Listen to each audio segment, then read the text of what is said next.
Nah, saya kebetulan bukan pakar jaringan, saya bidangnya software engineering. Nah, kalau Pak Faizan itu networking ya, ininya bidangnya. Gitu. Ya memang saat ini kita harus punya spesialisasi dalam bidang IT, jadi tidak semua pekerjaan bisa kita kerjakan ya. Jadi kita harus berkolaborasi saat ini untuk mengerjakan misalkan satu proyek IT. Ada ahli software engineering-nya, ada developer-nya, ada ahli jaringannya, ada ahli database-nya gitu ya. Nah, sehingga kolaborasi itu menjadi satu tim yang powerful gitu ya. Nah, mungkin nanti teman-teman mahasiswa mungkin baik dari Fakultas Komputer Universitas M.A. Thamrin atau mungkin di luar Universitas M.A. Thamrin, mungkin webinar hari ini bisa menjadi pengalaman dalam proses belajar khususnya untuk bidang jaringan ya. Baik, saya tidak akan berlama-lama, jadi langsung saja nanti Pak Faizan akan memberikan paparannya tentang HCI tadi. Mungkin supaya lebih interaktif, mungkin teman-teman bisa bertanya nanti di akhir sesi, langsung bicara secara lisan atau ditulis di dalam chatnya, ya. Nah, nanti dimoderatori oleh Bapak Dedi. Itu saja dari saya. Selamat mengikuti webinar. Tetap sehat, ya. Semoga Allah tetap melindungi kita dari pandemi corona yang saat ini masih berlangsung, ya. Terima kasih. Saya tutup. Amin. Assalamualaikum warahmatullahi wabarakatuh. Waalaikumsalam warahmatullahi wabarakatuh. Oke, acara selanjutnya pemateri dari Bapak Faizan Nabawi mengatakan tentang hyper converged infrastructure ya for modern data center. Untuk waktu saya persilakan kepada Bapak Faizan.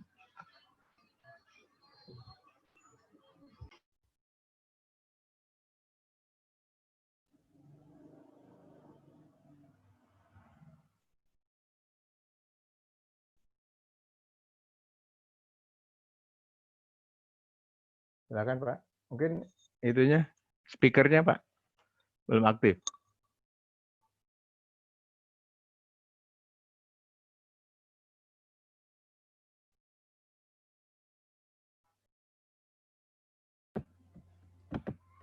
Oke. Ya, oke, siap. Assalamualaikum warahmatullahi wabarakatuh. Waalaikumsalam warahmatullahi wabarakatuh. Terima kasih untuk semuanya gitu. Jadi kepada Pak Dekan, Dr. Tata Sutabri, dan moderator Pak Dedi, dan semuanya, dan semua dosen yang hadir, juga mahasiswa yang ikut webinar ini. Gitu. Terima kasih saya ucapkan semuanya. Jadi untuk menghemat waktu, langsung saja saya akan mencoba memaparkan tentang HCI atau Hyperconverged Infrastructure for Modern Data Center. Nah, ini dahulu sebelum ada HCI gitu ya. Jadi di sini data center itu dia dipisah-pisah ya, dipisah-pisah. Misalnya seperti kita ketahui di data center itu ada server, ada storage, ada virtualisasi, ada perangkat networknya dan sebagainya. Nah, ini terpisah-pisah. Nah, ini akan memakan banyak tempat. Seperti kita ketahui di data center ini ada rak untuk menempati perangkat-perangkat seperti server, terus sun storage-nya, terus backupnya, terus untuk switch, router, dan sebagainya gitu ya. Nah, ini kalau misalnya dipisah-pisah ini akan memakan tempat. Tapi sebelum kita ke situ, kita akan ini dulu definisi tentang HCI. Jadi di sini definisi HCI ini merupakan sistem infrastruktur data center modern yang menggabungkan semua sumber daya infrastruktur. Jadi menggabungkan semua sumber daya infrastruktur, baik storage-nya, baik servernya, terus perangkat-perangkat yang lainnya. Gitu. Nah, ini agar dapat digunakan secara bersamaan tanpa gangguan yang dapat mengendalikan seluruh platform dalam satu aplikasi. Jadi nanti di sini ada yang ngontrol, di dalamnya itu ada satu aplikasi yang memanage semua perangkat tersebut, gitu ya. Terus juga sehingga dapat lebih meningkatkan skalabilitas dan mengoptimalkan seluruh sumber daya hardware. Atau HC ini bisa dikatakan perangkat yang ada di data center ini dijadikan dalam satu box. Nanti di slide-slide berikutnya ada gambar dari perangkat-perangkat HCI gitu. Jadi beberapa perangkat IT ini digabungkan dalam satu paket dan merupakan suatu pendekatan teknis manajemen data center untuk mengurangi resiko ketidakcocokan antara perangkat server, sistem penyimpanan, dan perangkat jaringan. Jadi kan kadang kalau di data center ini servernya brandnya banyak gitu ya. Ada mungkin Dell, Lenovo, Fujitsu, dan sebagainya. Kalau berbeda-beda juga kita manage-nya harus ini ya, bisa untuk semuanya itu. Gitu. Tapi dengan kita menggabungkan, kita cukup satu aja untuk mempelajarinya. Gitu. Nah, nanti untuk lebih detailnya di slide-slide berikutnya. Oke, kita lanjut lagi ke slide berikutnya, Pak ya. Nah, di sini tujuan HCI ini dapat menghemat tempat. Tadi yang seperti saya bilang di awal, jadi di dalam data center kan ada rak-rak untuk menempati perangkat-perangkat. Nah, kalau semuanya perangkatnya terpisah, ini akan memakan banyak tempat, memakan listrik, AC, dan sebagainya, penggunaan kabel, sistem pendingin, dan listrik. Gitu ya. Nah, dengan HCI ini cukup satu box, ini bisa menghemat tempat. Nah, ini biasanya memakan 2 U. Kan di dalam rak itu ada 1 U, 2 U gitu ya. 2 U berarti ya seperti server-server biasa kayak server Dell, server Lenovo. Kalau 1 U biasanya ukuran suite gitu, itu 1 U. Nah, itu kan di dalam 2 U ini sudah ada banyak server. Itu kalau di HCI. Terus ada storage-nya. Terus ada untuk security-nya, keamanannya digabungkan ya. Terus ada virtualisasinya. Jadi ini akan menghemat tempat, terus menghemat listrik juga dan sebagainya. Nah, berikutnya problem di data center ini salah satu tantangan perusahaan data center adalah kebutuhan listrik, ketersediaan ruangan, dan keterbatasan sistem pendingin.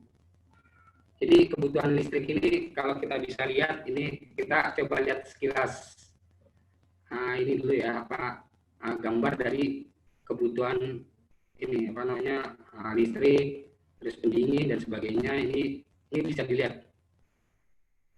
Ini tampilan gambar dari data center. Ini yang membutuhkan listrik yang besar ya. Nanti kalau bisa dilihat di Google itu bisa dilihat kebutuhan untuk membangun data center itu listriknya berapa gitu ya. Itu butuh besar sekali gitu ya. Nah, itu kalau misalnya dibikin HCI ini ya setidaknya mengurangi dari kebutuhan listrik yang besar itu ya. Terus juga dengan HCI ini para penyedia data center dapat menjawab masalah tersebut terkait ketersediaan ruangan. Tadi ya, rak itu bisa jadi dipakai lebih hemat gitu. Di dalam 1-2 U itu udah banyak server dan ada storage-nya, dan listriknya juga bisa lebih hemat dibanding kalau kita pisah-pisah perangkatnya gitu, serta pendinginnya. Terus juga tambahan ini HC ini dapat mendukung pengembangan data center di masa depan, dan ini dapat mengurangi biaya investasi dengan memanfaatkan infrastruktur yang sudah ada secara optimal. Nah, ini gambar dari data center yang membutuhkan listrik yang besar. Kalau di data center kalau malam juga ini kelihatan ini nyala semua ya. Ini pasti akan memakan konsumsi listrik yang besar. Oke. Berikutnya tadi butuh ruang yang banyak. Itu di data center ya. Kalau yang tidak menggunakan HCI, ini bisa dilihat di gambarnya. Yang samping kiri ini HCI, yang samping kanannya ini yang tidak HCI gitu ya. Jadi ini di rak kabinetnya ini akan banyak perangkat-perangkat. Tapi kalau kita udah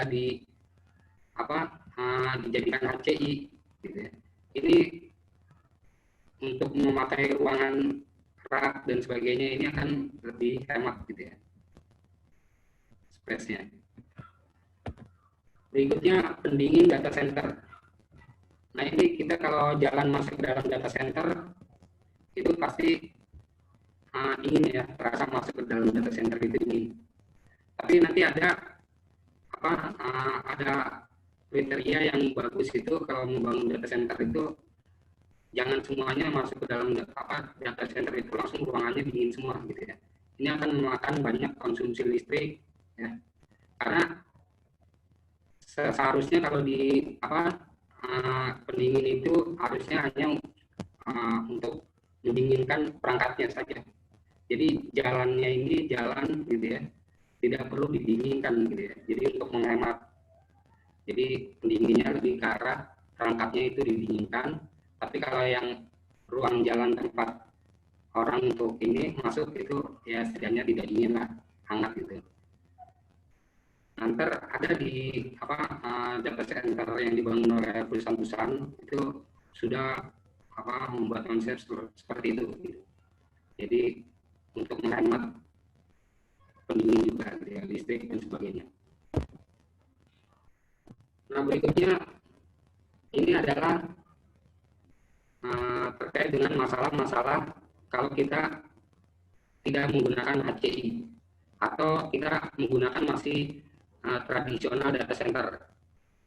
Di sini pertama difficult expansion, terus slow time to market, complicated operation and management, low resource, sampai hardcore service innovation. Jadi maksudnya difficult expansion ini sulit untuk dikembangkan gitu ya kalau produknya berbeda-beda.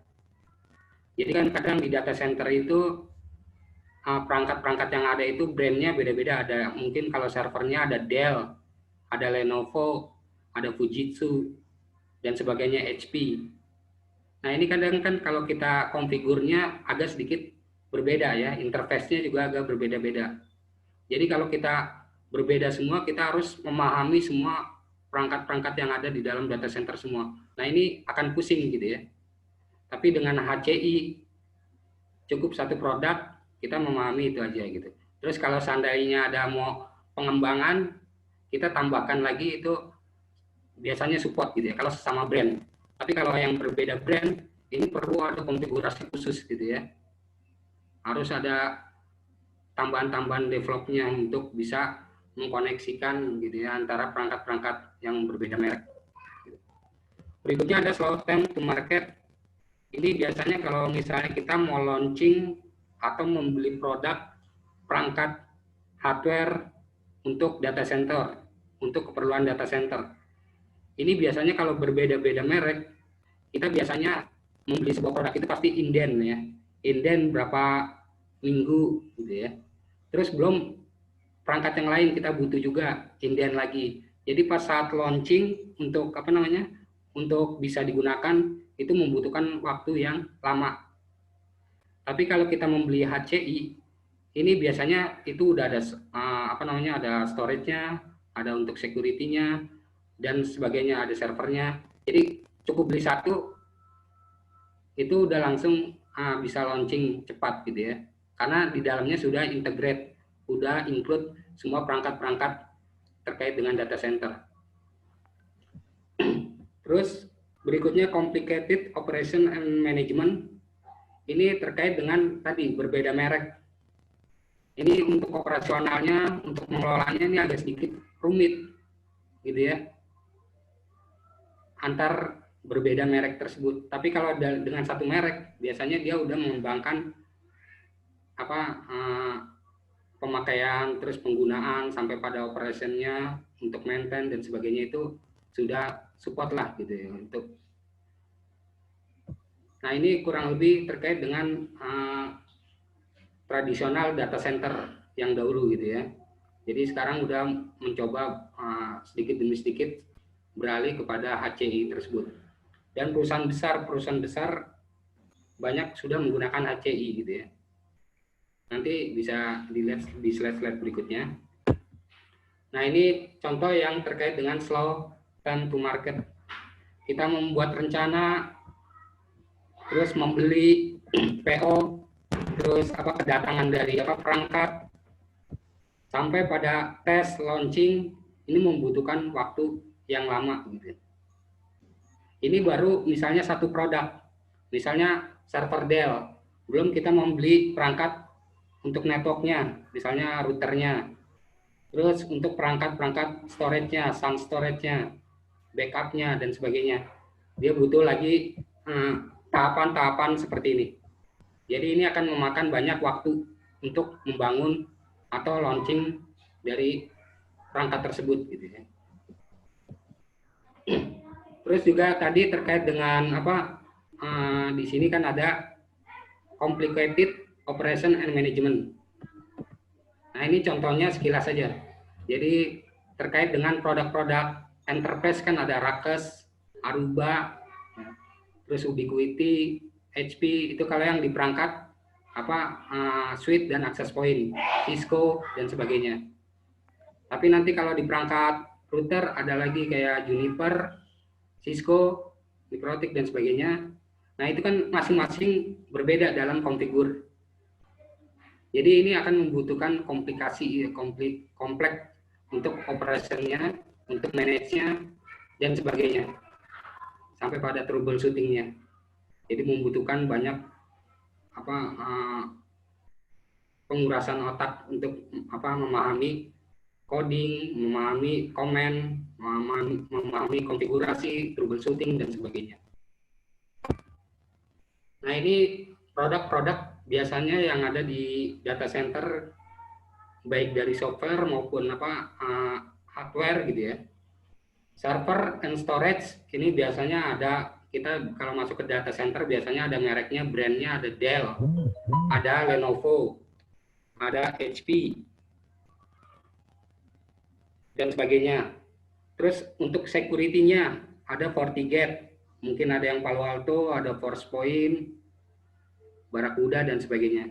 Untuk ke endpoint-nya itu ada Checkpoint, Sophos, Symantec, Trend Micro gitu ya. Terus untuk virtualisasinya ada VMware, Proxmox, Citrix, AHV, Hyper-V dan sebagainya. Untuk perangkat HCI ini ada Nutanix, Sangfor, ada VMware juga masuk, ada Dell EMC dan sebagainya. Jadi ini perangkat-perangkat yang biasa di data center ya, baik di server, di security, terus di OS-nya, di virtualisasinya pasti ada nama-nama brand seperti ini, produk seperti ini. Oke, ntar lo ini agak.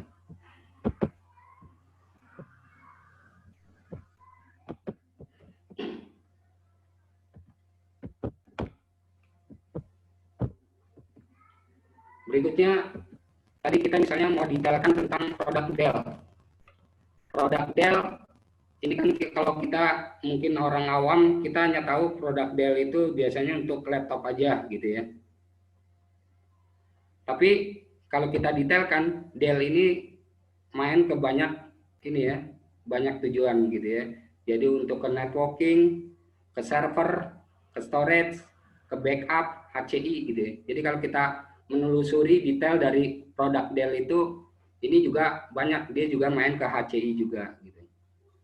Jadi semua perusahaan-perusahaan itu mencoba dia mengembangkan sayapnya untuk supaya tidak ke satu produk aja.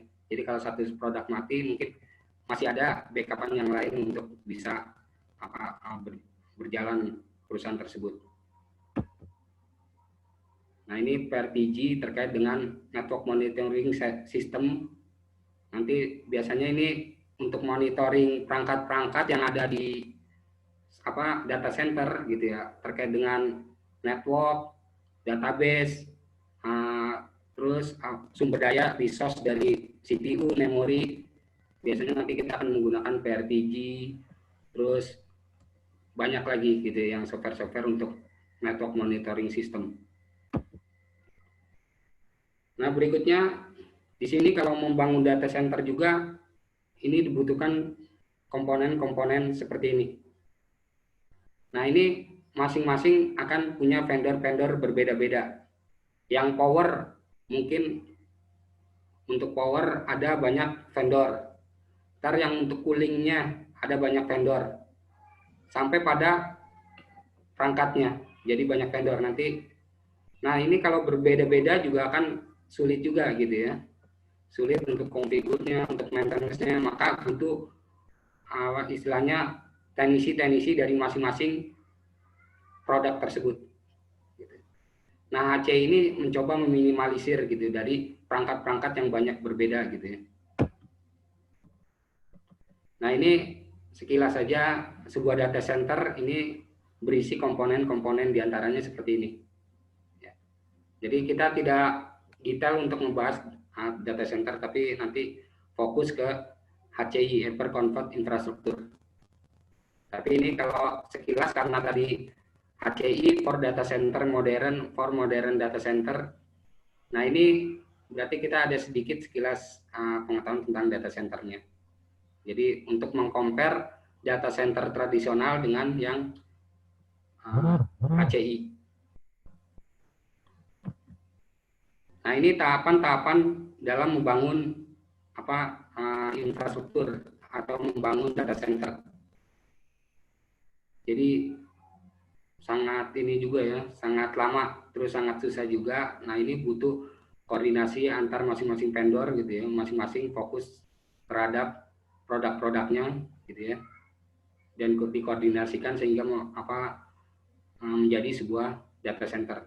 Dan data center juga harus aman gitu ya, ditempatkan di lokasi-lokasi yang aman dari bencana. Nah, di sini planning kalau misalnya terkait dengan ini kita sekilas melihat untuk konsumsi daya listrik aja gitu ya.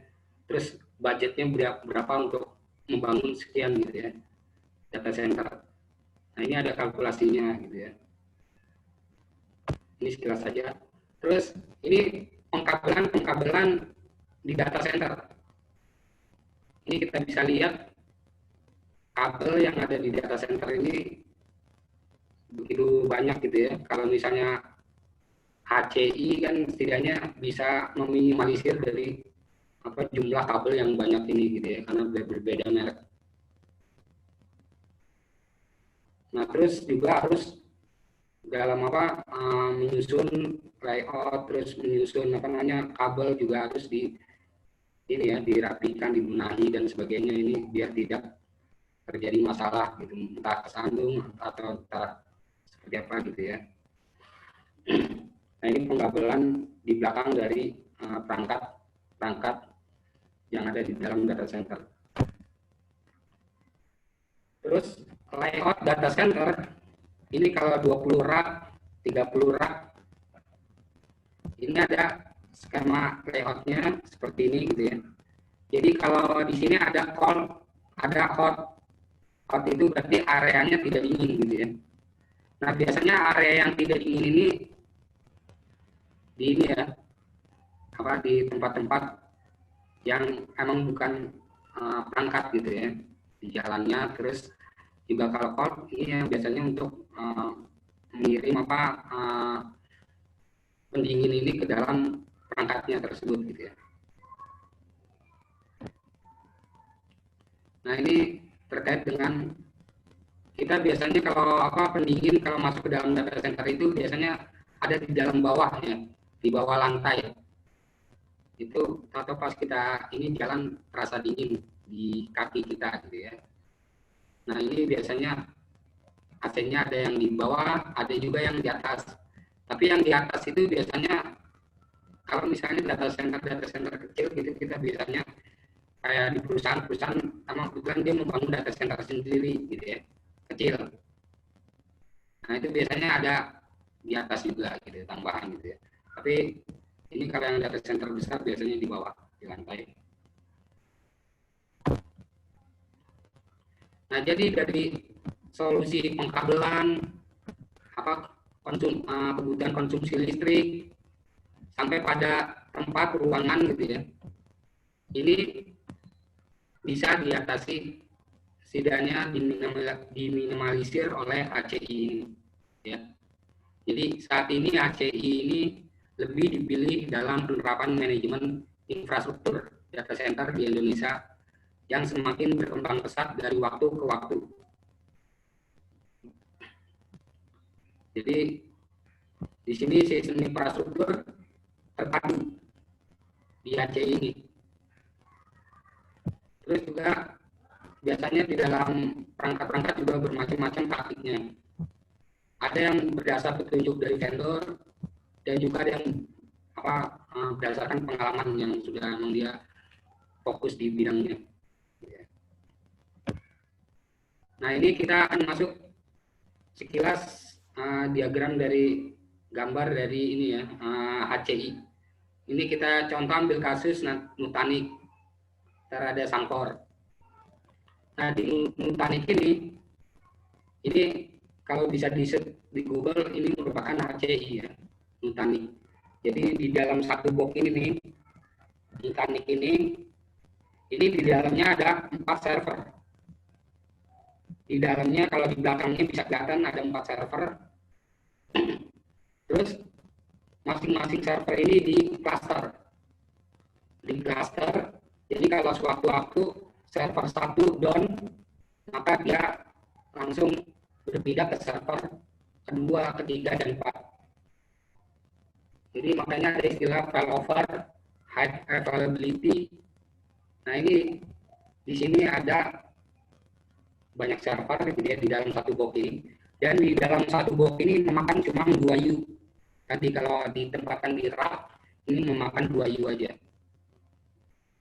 Terus sekarang kita ketahui bahwa virtualisasi ini sudah banyak digunakan baik di perusahaan-perusahaan, di data center dan sebagainya. Ini untuk menghemat juga nih. Jadi kalau kita tidak dahulu belum ada virtualisasi, kalau mau install sistem operasi itu kan butuh satu server. Terus install lagi sistem operasi yang berbeda, maka butuh satu server lagi. Gitu ya. Tapi di sini sekarang dengan adanya virtualisasi ini banyak membantu. Jadi dengan satu virtualisasi ini bisa banyak VM. VM itu di dalamnya ada sistem operasi, ada aplikasi dan sebagainya. Jadi di dalam satu server kalau kita bikin virtualisasi, maka bisa banyak OS yang diinstal di dalam server tersebut. Jadi ini bisa menghemat banyak server. Jadi juga bisa menghemat kabel, menghemat kelistrikan, menghemat ruangan dan sebagainya gitu ya. Nah terus di virtualisasi tadi yang saya bilang di sini di dalamnya ada sistem operasi atau VM-nya, virtual machine-nya. Terus di atasnya lagi ada aplikasi-aplikasi yang berjalan. Misalnya di dalam VM1 ini OS-nya Linux. Terus di sininya ada untuk server Clickbox, server Point. Ntar di VM kedua ada OS-nya Windows. Ntar ada aplikasinya, ada misalnya database Oracle gitu ya. Terus ntar di OS yang ketiga ada sistem operasinya Windows. Ntar program, misalnya di dalam program di Windows itu ada program, misalnya ada program penggajian, program ERP, SAP dan sebagainya. Jadi ini virtualisasi ini banyak membantu. Begitu juga dalam pengajaran. Kita bisa simulasi dengan virtualisasi ini. untuk koneksi antar sistem operasi yang berbeda. Terus ini di samping ini kemudian akan di dalamnya ini yang semua aplikasi virtualisasi server sampai storage sampai ada network secara secara virtual ini ada di dalam virtualisasi ini juga gitu ya. Ini bisa dihubungkan ke storage ini. Terus ini akan dijadikan satu box di dalam Nutanix, di mana Nutanix ini terdiri tadi ini ya, ada servernya, ada storage-nya, ada virtualisasinya. Nanti kalau di dan juga ini juga udah maksudnya udah support ke cloud. Sekarang sudah banyak cloud juga ya. Jadi untuk kita bisa menyimpan ke banyak tempat supaya sewaktu-waktu kalau ada data center yang satu masalah, maka di hasilnya data center yang lain akan membackup. Nah, kalau di Sanfor ada tambahan lagi security-nya. Jadi fitur next generation firewall-nya itu udah diinclude di dalam Sanfor. Nah, ini adalah gambaran sekilas diagram atau skema dari HCI, Hyperconverged Infrastructure. Nah, nanti ada HCI yang terkait dengan backup. Ntar ada prosesnya di backup itu mulai dari apa sampai apa itu akan langsung di-convert menjadi satu. Jadi semuanya itu ada di dalam dalam box tersebut. Emang ini mahal gitu ya, mahal. Satu Nutanix ini, box Nutanix ini ratusan juta sampai miliaran untuk perangkat tersebut.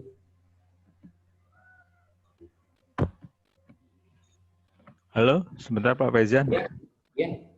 Ya, Pak. Beberapa suara noise ke sini, ada noise, ada kretek gitu Pak. Oh gitu Pak. Pakai ini nggak Pak, headset? Nggak ya? Speakernya Pak, speakernya belum aktif.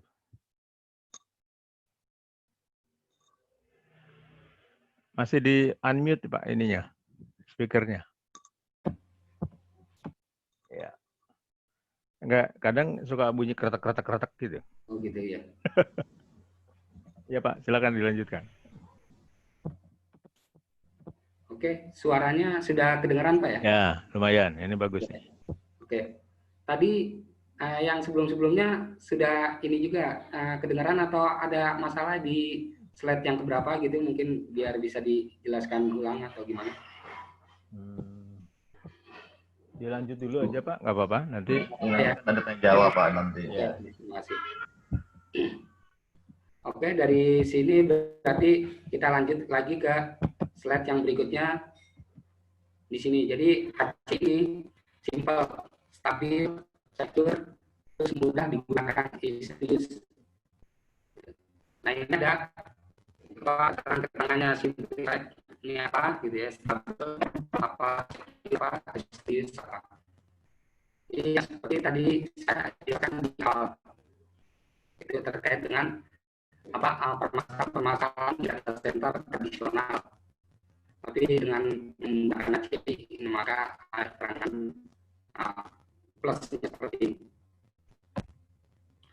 Nah ini tadi di Nutanix, sekarang di Sanfor. Di Sanfor ini tadi ada tambahan security. Nah ini security ada di sini, layer sini. Ini ada namanya NGIS, Next Generation Firewall. Karena firewall sekarang itu suaranya lagi Pak.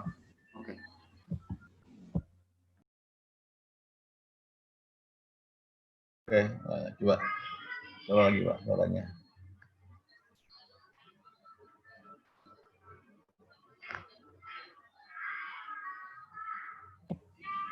Oke, ya. Jadi di sini ini ada NGF ini atau firewall yang ada di dalam Sanfor HCI. Dimana kalau tradisional firewall itu dia terbatas gitu ya, harus satu-satu, kayak misalnya dia tidak bisa untuk kayak misalnya anti spam, terus ada lagi anti ransomware dan sebagainya. Tapi dengan adanya firewall yang terbaru itu,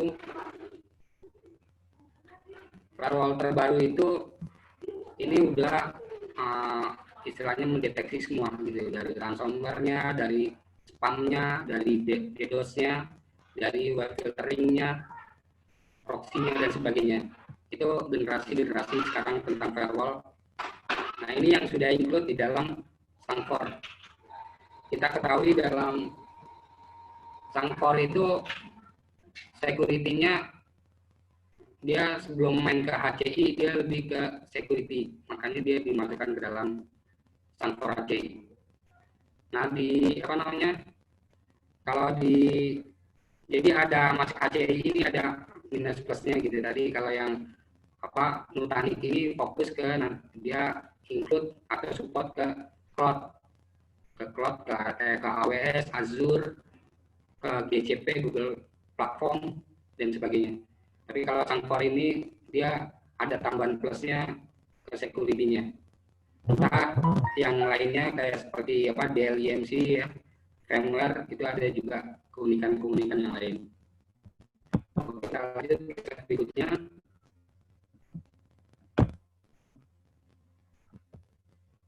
Nah, ini teknologi virtualisasi. Ini ada include di dalam HPI.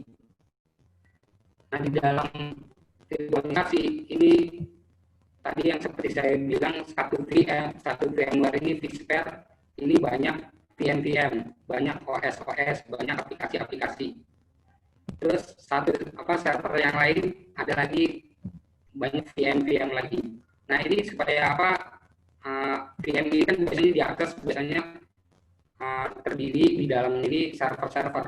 Jadi kalau server VM satu ini down, maka tentu dia sudah membuat backup-nya di server-server yang lain, VM yang lain. Jadi seolah-olah ini yang dikatakan down. Jadi kita ketahui kalau kita akses Google, kok pernah istilahnya down gitu ya. Jadi karena dia sudah diarsinya dan sebagainya gitu ya. Jadi istilahnya yang namanya down, kita ngakses down itu jarang gitu ya. Begitu juga kalau kita misalnya ibarat kalau kita koneksi internet.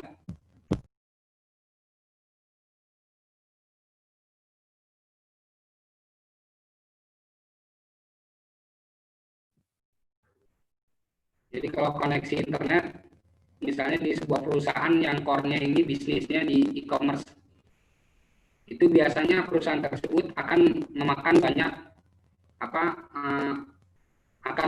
banyak resource dari ini internet tersebut, dan biasanya perusahaan tersebut akan memakai banyak ISP gitu ya. Jadi dari provider yang ada, salah satu provider down, maka provider yang lain akan langsung cepat failovernya gitu ya. Jadi seolah-olah internet tidak akan mati gitu. Nah, begitu juga konsep di dalam aplikasi sistem operasi yang ada di sini. Jadi dibikin cluster, servernya dibikin cluster. Jadi satu mati maka langsung satu menggantikan, langsung up. Atau istilahnya BDC sama PDC, primary domain controller dan backup domain controller. Oke.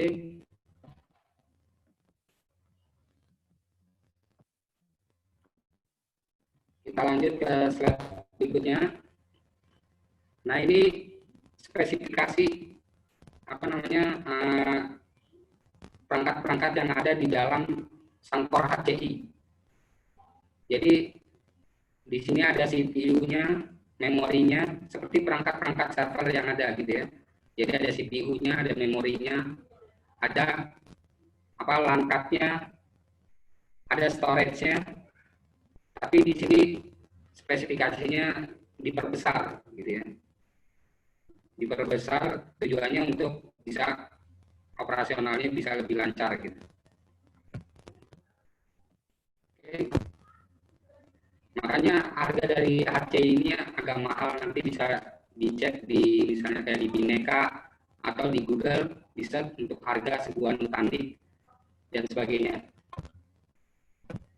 Nah, jadi di sini keuntungan dari HCI ini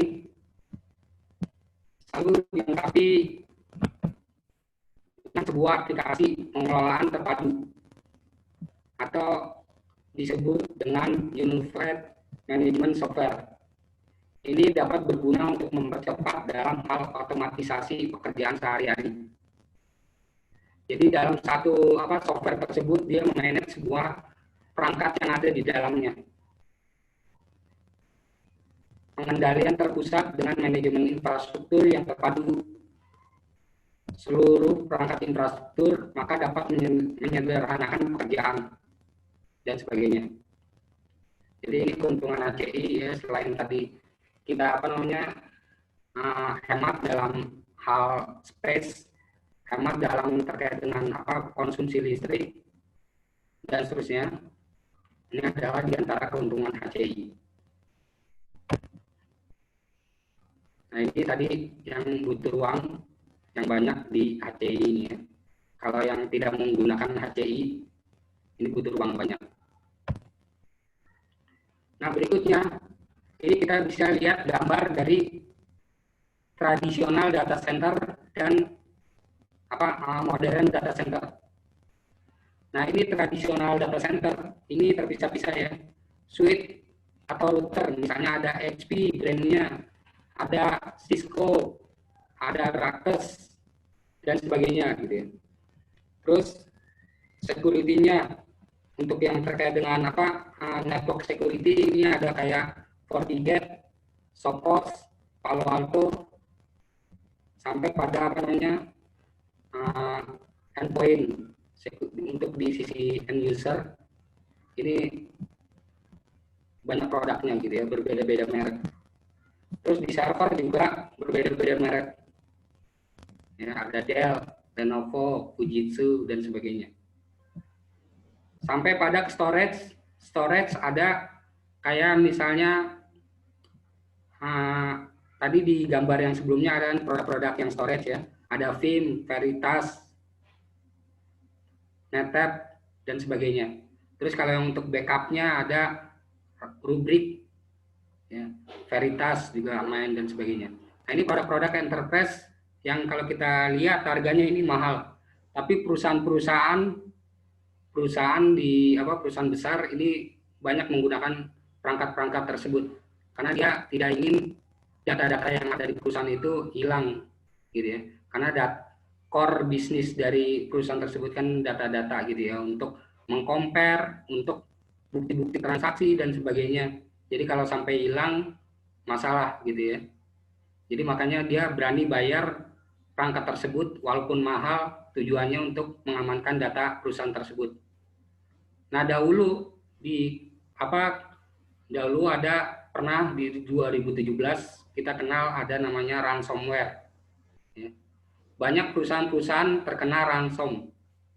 Sekarang berkembang semua teknologi keamanan itu pasti ada istilah anti ransomware.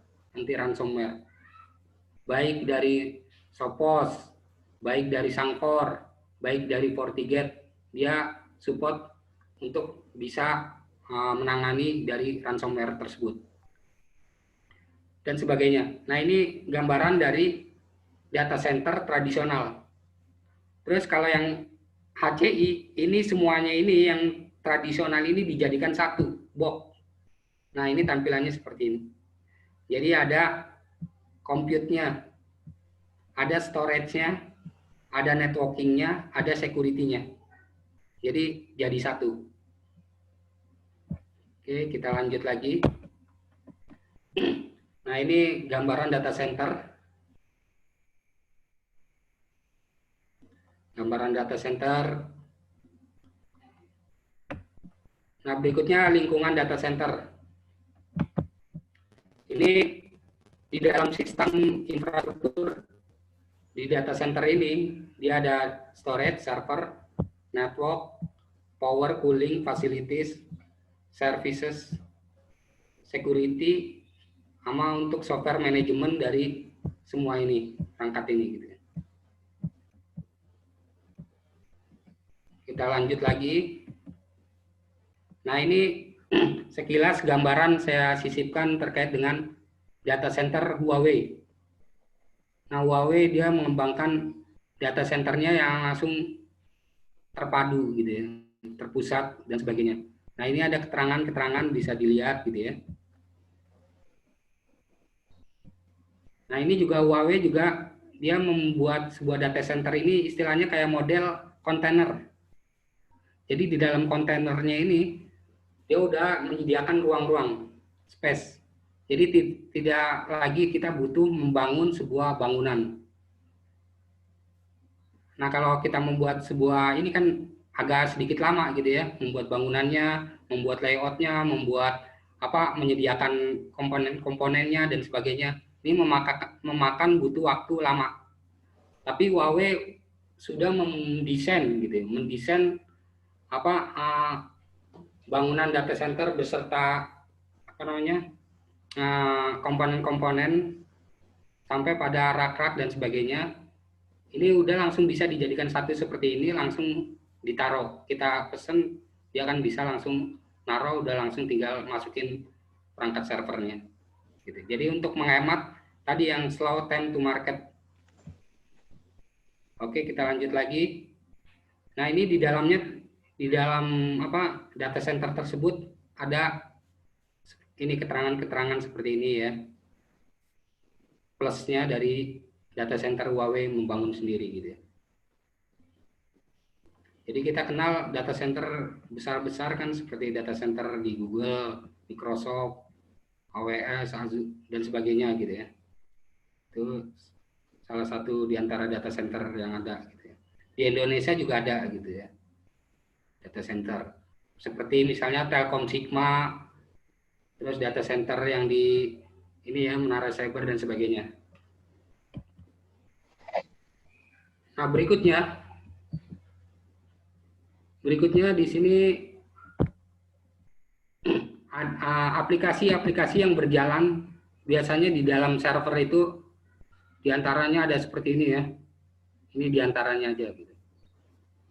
Nah, ini kan rentan kalau kita tidak membangun DRC ya. Data center DRC ini juga sebenarnya data center juga. Cuma tujuannya dia di tempat yang lain. Jadi tidak di tempat yang sama. Karena sewaktu-waktu tempat yang satu itu tempat satu masalah gitu ya, maka backup-annya ada di tempat yang lain. Jadi kita bisa mengambil data tersebut tanpa takut kehilangan gitu ya. Makanya tren sekarang kan banyak ke cloud gitu ya. Cloud, ada AWS, Azure dan sebagainya semua disimpan di luar karena kita mungkin yakin di sana jarang bencana gitu ya. Mungkin di Indonesia banyak sering terjadi bencana baik gempa bumi, kebakaran dan sebagainya. Maka banyak naruh data-data tersebut itu ke cloud.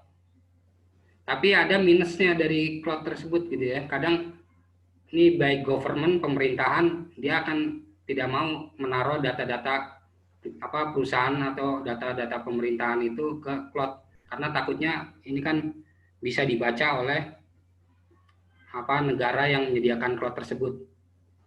Makanya terkait data-data rahasia dia tidak mau untuk menaruh di cloud.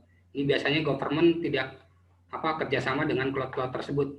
Tapi kalau yang pemerintahan swasta yang besar itu gabung ke cloud. Nah, kalau government dia mempunyai on-prem.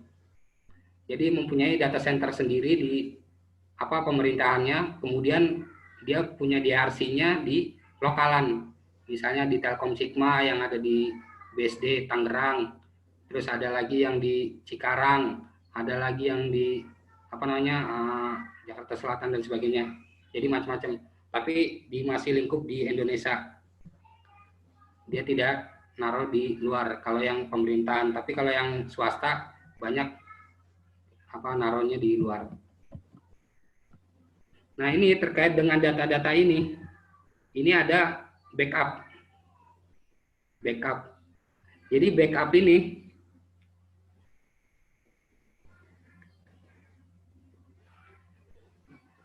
karena tujuan dari data center ini kan kita untuk membackup ya, membackup data, terus bisa launchingin lagi data sewaktu-waktu di data center satunya masalah.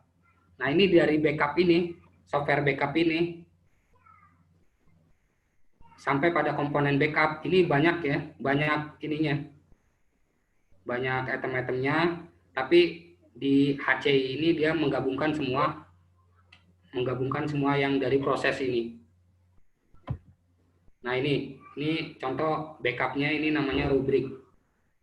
Kalau tadi ada Nutanix terkait dengan server storage dijadikan satu, kalau ini terkait dengan backupan dijadikan satu, dari proses yang ada ini dijadikan satu. Nah ini HCI di bidang backup.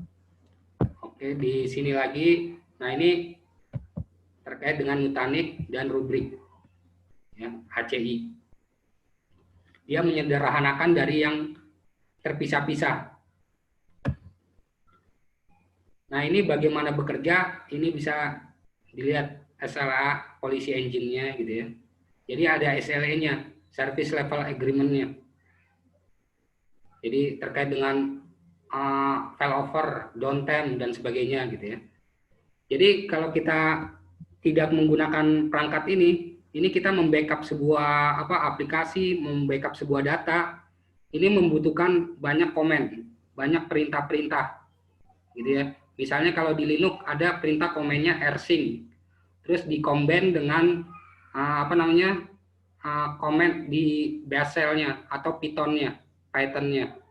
Jadi untuk bisa membackup secara otomatis dengan schedule juga ya. Jadi nanti ada rsync-nya dipadukan dengan Python-nya, terus dipadukan dengan task scheduler-nya gitu. Begitu juga di Windows. Tapi dia hanya bisa membackup data dan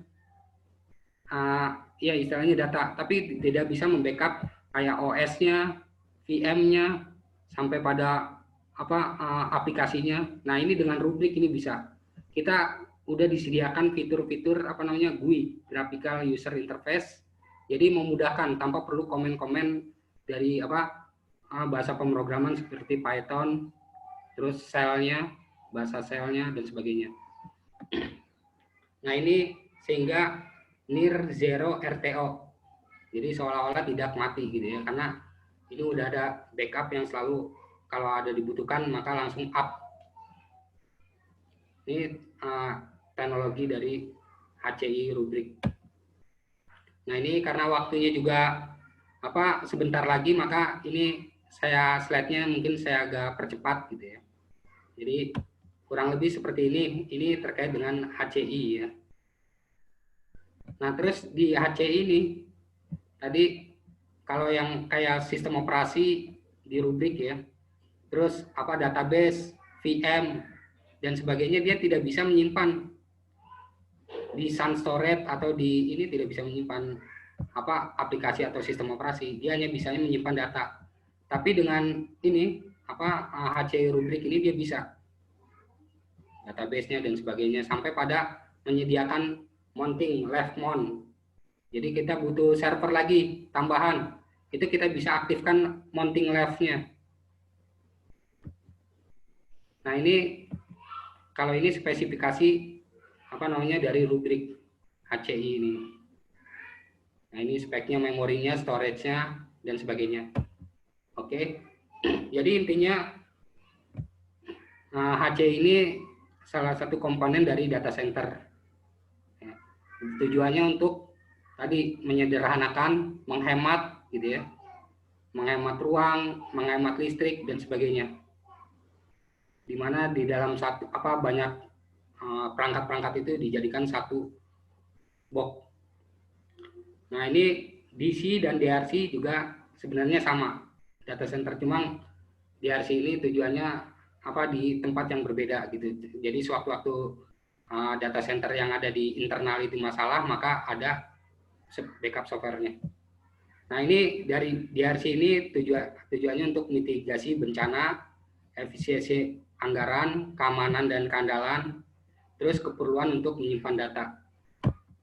Oke. Nah, terus pusat data service utamanya yaitu ada istilah BCP ya, Business Continuance Plan. Terus ada DC, ada DRC, ini ada security, ada media penyimpanan. Nah, ini biasanya service-service yang ada di dalam data center atau pusat data seperti ini. Nah, ini bisnis apa istilahnya data center yang ada di gedung A dan di gedung B. Jadi tujuannya untuk recover kalau sewaktu-waktu di gedung A masalah, datanya hilang atau apa, maka ada atau aplikasinya problem, ini maka data center B akan bisa langsung backup. Atau istilahnya BDC dan PDC, Primary Domain Controller, dan backup data. Oke, kita lanjut lagi. Nah, ini topologi gambaran kita mengakses data center bisa via remote, ya, bisa dari rumah, bisa dari kantor, terkait dengan data-data kita yang ada di data center, baik data center yang di internal maupun yang ada di luaran. Oke. Nah, berikutnya fasilitas ini yang ada di data center kedepannya ini diharapkan bisa ini ya bikin HCI tersebut gitu ya, atau dibeli perangkat-perangkat HCI tersebut gitu ya, untuk meminimalisir terkait dengan kelemahan-kelemahan yang di tradisional tersebut. Oke. Nah, ini juga istilah-istilah sama ya. Ini karena waktunya juga udah mepet, mungkin kita segerakan. Ini udah tinggal 5 slide lagi kurang lebih. Nah, jadi ini aktivitas dan tujuan DRC. Nah, intinya DRC ini untuk ini ya, membackup data kita, backup data perusahaan gitu ya. Karena data itu penting bagi perusahaan tersebut gitu ya. Atau apalagi sampai data tersebut itu dihack oleh orang yang tidak berhak. Nah, ini kalau kita tidak ada backup-nya, untuk kontinuitasnya, untuk mencoba membangkitkan lagi atau melaunching lagi program tersebut agak membutuhkan waktu lama. Tapi kalau kita ada DRC-nya, ini kita bisa langsung cepat. Seolah-olah tidak ada terjadi masalah. Walaupun ada masalah, kita punya backup-an yang lain. Oke, intinya seperti itu. Nah, ini kriteria membangun data center lokasi di wilayah yang aman, memiliki keandalan tinggi, dan sebagainya.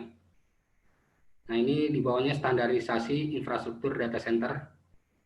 Nanti slide-nya juga bisa dibaca, gitu ya. Oke. Nah, ini sekilas gambaran ini aja. Saya pernah di data center, gitu ya. Data center. Sampai ke luar juga, saya juga pernah ke data center luar gitu ya, di Singapura M1 atau di XL-nya. Jadi M1 itu XL-nya di Indonesia gitu, Singtel seperti Simpati dan sebagainya.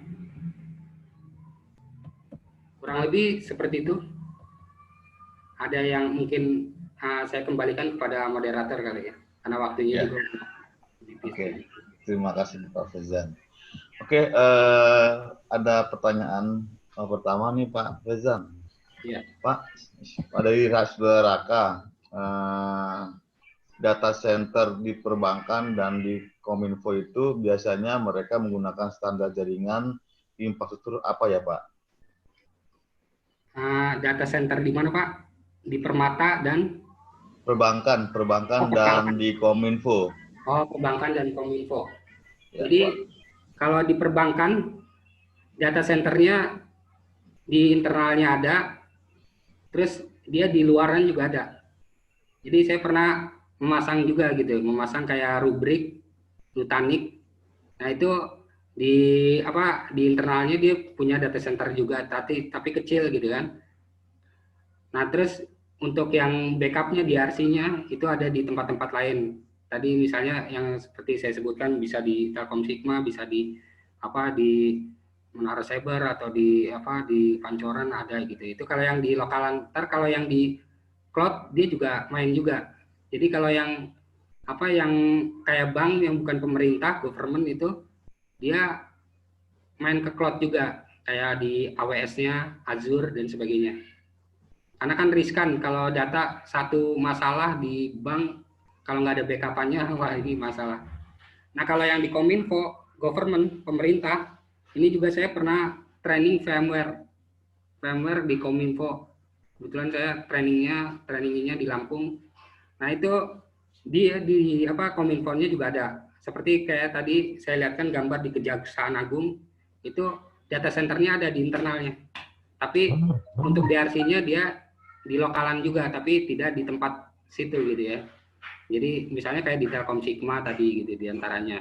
Jadi seperti itu. Nah untuk perangkat yang ininya, data centernya kalau di perusahaan kayak di pemerintahan itu kadang masih banyak menggunakan open source, masih banyak juga. Tapi kalau untuk yang perusahaan-perusahaan besar, ini udah basisnya udah yang komersil gitu ya. Sampai perangkat-perangkatnya juga, infrastrukturnya udah berani beli yang tadi yang saya bilang, perangkat Nutanix, Rubrik, udah ada di bank atau perusahaan besar ada. Oke, itu suara ya, baik Pak. Itu suara Kak yang oleh Bapak Rezan. Ada lagi yang mau bertanya? Boleh langsung bertanya atau lewat chat. Saya kasih waktu. Halo Pak Fauzan, Ya. Pak Dedi. Ya, oke. Maaf mau tanya, Siapa itu ya? jadi kalau seandainya dari imam, Pak Imam. ya kalau mau konversi ke HCI itu berarti kan harus mengganti, ya yang jelas kabelnya ganti. Apa perangkat-perangkatnya juga harus diganti juga itu untuk perubahan ke HCI? Oke, saya langsung jawab Pak ya. Ya. Ya, boleh Jadi, Pak langsung. Ya itu emang terpaksa berbeda ganti gitu. Yang pemainnya juga brandnya berbeda. Kalau misalnya kita di di data center kita sudah mempunyai perangkat seperti Dell atau perangkat Lenovo atau Fujitsu. Nah ini kayak Lenovo atau Fujitsu ini belum main nih ke HCI. Kalau Dell sudah main, berarti kita bisa tinggal ini aja perubahannya di perangkatnya aja, appliance. Tapi untuk yang terkait dengan konfigurasi karena sama-sama brand biasanya sama. Berarti hardware-nya juga banyak yang perlu disesuaikan untuk HCI-nya ya. Nah, karena tadi itu Pak, di dalam HCI itu udah include semuanya, ada storage-nya, ada ininya servernya. Jadi kayak storage yang ada yang itu tidak perlu digunakan lagi. Tapi kalau mau digunakan bisa disambungkan lagi buat storage eksternalnya. Karena kan perangkat tersebut juga pasti punya keterbatasan terkait dengan spesifikasi SAS dari storage. Nah ini kita bisa linkkan di situ. Iya, makasih Pak. Iya, sama-sama Pak. Oke, ada lagi yang mau bertanya? Boleh langsung bertanya. Pak Faizan, Madini ya di screenshotnya di. Oh iya. Ya, dari nanti ketemu teman-temannya dari mana. Share screen-nya mau saya tutup atau gimana Pak? Tutup. Tutup ya. Ya, nanti kalau ada yang bertanya baru.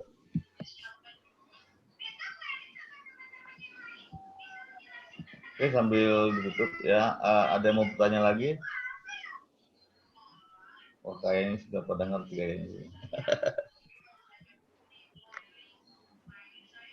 Oke, teman-teman, ada yang mau bertanya? Ayo nih, biasanya Iwa nanya nih. Sama Asril. Mana Awan? Dani. Ya. Asrafi Lusen, ya, udah mau nanya deh. Ya, ini atau Taufik nih, Taufik ada. Ahmad Torik adanya. Oke, kalau 1 sampai 2 menit.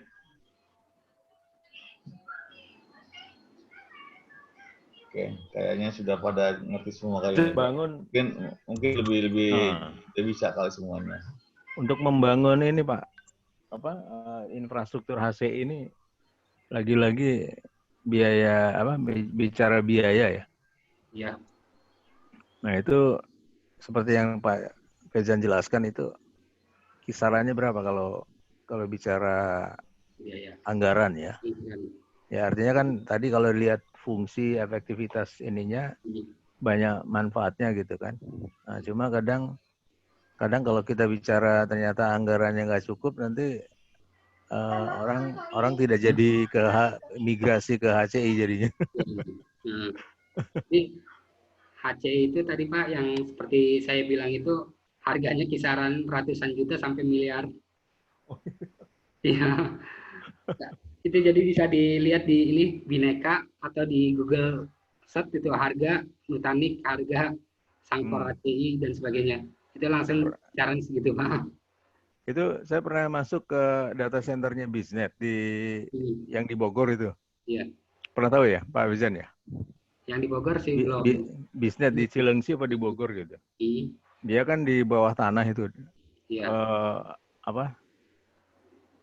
Sekitar berapa ya? 10 meter apa ya dari permukaan.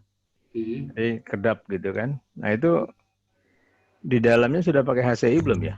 Kira-kira. Nah untuk perangkat HCI itu bisa dilihat sih sebenarnya sih Pak. Mereknya, brandnya. Jadi kayak Dell EMC, terus ada Nutanix, ada Sangkor. Karena pemain-pemainnya belum terlalu banyak juga gitu. Terus jadi itu Sangford itu yang lain-lain mereknya impor semua ya? Nah itu kalau Sangkor dari Cina, kalau yang Nutanix kayaknya dari Amerika gitu. Nah ini masing-masing kompetitor gitu. Terus VMware main gitu. Tapi kalau yang di server kan yang tradisional dahulu itu masih banyak terpisah gitu. Jadi ada server kita bisa lihat Dell biasa gitu, server biasa gitu ya. Terus Lenovo dan sebagainya. Nah itu kan terpisah dengan storage-nya, Sun Storage atau NAS Storage-nya. Betul. Nah ini berarti belum HCI sih. Tapi kalau udah menggunakan perangkat yang tadi yang udah dalam satu box itu include semua perangkat-perangkat yang dibutuhkan di data center, maka bisa disebut HCI itu. Ya berarti itu ya udah pakai HCI juga bisnisnya ya. Karena saya pernah lihat itunya. Tulisan apa tuh tadi Sangford itu ya. Oh iya. Ya. Oke, terima kasih Pak Fezan. Ada lagi yang mau bertanya? Oke, kalau tidak ada Pak Agus mungkin. Pak Agus. Ya silakan Pak Agus. Assalamualaikum Pak Fezan. Waalaikumsalam Pak. Pak Tata, Pak Dedi. Ini saya sangat tertarik sekali ya melihat HCI ini gitu, di mana administrasi server menjadi lebih mudah ya, kemudian efisiensi di kelistrikan, kemudian di ruang untuk penempatan servernya gitu ya. Iya. Pertanyaan saya ini Pak Fezan, misalnya saya punya server ya, misalnya dari produk HP gitu kan, yang memang masih menggunakan tradisional data center, apakah memungkinkan server-server tersebut untuk dimigrasikan ke dalam HCI ya? Mengingat tadi bahwa HCI itu kan istilahnya menyatukan sumber daya yang ada ya. Mungkin itu saja Pak Fezan ya. Apakah server-server tersebut istilahnya ketika kita migrasi masih bisa digunakan gitu untuk di HCI, apa bisa dikonfigurasi seperti itu? Terima kasih Pak Fezan. Ya, sama-sama Pak. Oke, paling sebenarnya server atau storage yang sudah ada terus mau ganti dengan HCI, server sama storage tersebut sebenarnya masih bisa dipakai gitu ya untuk keperluan yang lain. Nah, tapi kalau untuk yang HCI itu sendiri sebenarnya udah ada servernya. Tadi di dalam satu box itu ada 4 server. Terus dia kalau misalnya beda merek, dia nggak bisa gitu. Jadi kita harus menggunakan satu merek, misalnya Nutanix gitu. Nah itu di dalamnya udah ada 4 server. Jadi tidak butuh lagi server yang di luar gitu. Cukup pindahkan data aja masuk ke dalam situ. Cuma nanti yang untuk server yang lain yang tadi udah ini tidak dipakai itu bisa digunakan untuk keperluan lain, misalnya untuk server apa gitu ya. Itu juga storage-nya. Nah kalau storage ini masih bisa dipakai untuk nambahin ini ya, untuk storage yang ada di HCI-nya. Karena kan mungkin kalau dijadikan satu tersebut dari perangkat yang ada itu kan juga speknya juga nggak full gitu ya, maksudnya nggak terlalu besar juga gitu karena dibagi-bagi. Otomatis kalau kita mau besar itu kita butuh yang storage yang tersebut, yaitu di-linkkan ada untuk penyambungnya gitu ya, bisa pakai kabelan atau FO dan sebagainya macam-macam gitu ya. Mungkin itu. Ya, terima kasih Pak Jan. Berarti untuk server-server yang bisa tradisional itu ya memang tidak digunakan ya, karena memang harus satu brand. Ya. Iya. Terima kasih ya Pak Jan ya. Iya, sama-sama. Oke, terima kasih Bapak Andis. Oke, ada yang mau tanya lagi? Kalau tidak, kita akan tutup. Sebelum ditutup, kita foto bersama dulu. Ya, silakan kameranya di on kan.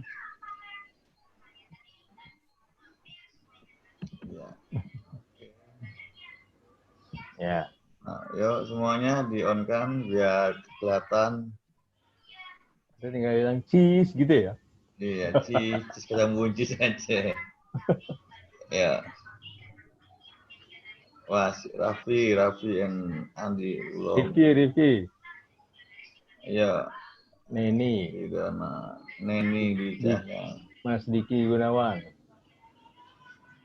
Oke, Diki Gunawan, Andi, Raffi.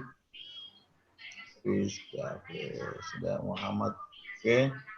1, 2, 3, cheese. Oke. 1. Oke, sudah Pak.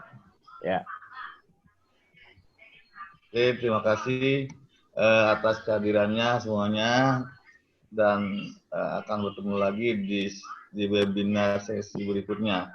Terima kasih kepada Pak Prezan sebagai narasumber, Pak Dekan, para dosen UMHT yang telah hadir di webinar ini dan kepada para mahasiswa-mahasiswi, Mbak Rizka dan teman-teman.